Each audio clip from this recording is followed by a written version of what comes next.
ഈ ലോക ജീവിതത്തിൽ തിരുഹൃദയം എന്നും എപ്പോഴും സ്നേഹമുള്ള ഹൃദയമായി നിലനിൽക്കും.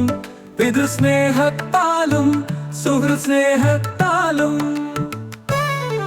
തന്നിൽ പൂർണ്ണ വിശ്വാസത്തോടെ അണയുന്ന ഏവരിലും അവിടുത്തെ സകല കരുണയും ചൊരിയും. അവിടുത്തെ ഹൃദയം സകലവും സുഖപ്പെടുത്തുന്ന ഒരു വൈദ്യന്റെയും സുഹൃത്തിന്റെയും ഹൃദയമാണ്.